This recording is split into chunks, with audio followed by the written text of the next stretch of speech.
you. Connect Care Cure, Nizamabad's first doctor appointment booking app. Find your trusted doctor and book appointments in seconds.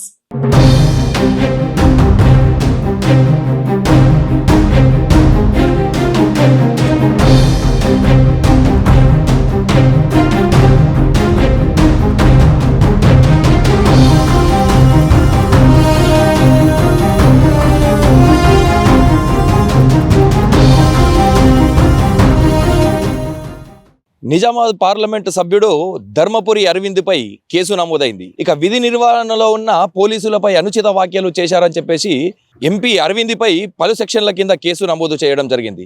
వివరాల్లోకి వెళ్తే హరిచరణ్ మార్వాడి పాఠశాలలో polling కేంద్రంలో విధి నిర్వహణలో ఉన్న SI Gurram Narayana, head constable Govardhan, శ్రీనివాసులపై ఎంపీ అనుచిత వ్యాఖ్యలు చేస్తూ దుర్భాషలాడారని కేసు నమోదు చేసినట్టు వెల్లడించారు. ఎంపీ అరవింద్పై 132, 223, 296 బి కింద కేసు నమోదు చేసినట్లు కూడా పోలీసులు తెలిపారు. ఇక మున్సిపల్ కార్పొరేషన్ ఎన్నికల సందర్భంగా నగరంలోని హరిచరణ్ మార్వాడి స్కూల్లో పోలింగ్ కేంద్రాలు ఏర్పాటు చేశారు.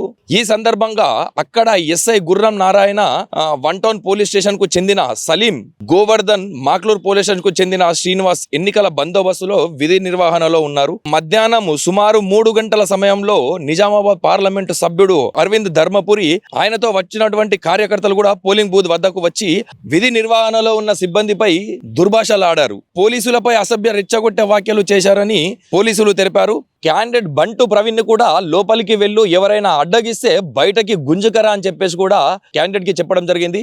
అలాగే ఎంపీ అరవింద్ కూడా లోపలికి వెళ్లి ఎన్నికల అధికారి మీదకి అసభ్యకరంగా మాట్లాడారని చెప్పేసి కూడా ఆయన మీద కేసు నమోదు చేయడం జరిగింది. ఇక లోపలికి కెమెరాలు, ఫోన్లను తీసుకురావద్దని చెప్పేసి ఎన్నికల అధికారులు చెప్పినప్పటికీ కూడా ఎంతకు వినకపోవడంతో వాళ్ళని బయటకు పొమ్మని చెప్పారని చెప్పేసి కూడా తెలుస్తుంది. ఇక పోలీసుల పైన, ఎన్నికల అధికారుల పైన కూడా అసభ్యకరమైన పదజాలం వాడారని చెప్పేసి 1 టౌన్లో కేసు నమోదైనట్టు కూడా ఎస్హెచ్ఓ రఘుపతి తెలిపారు.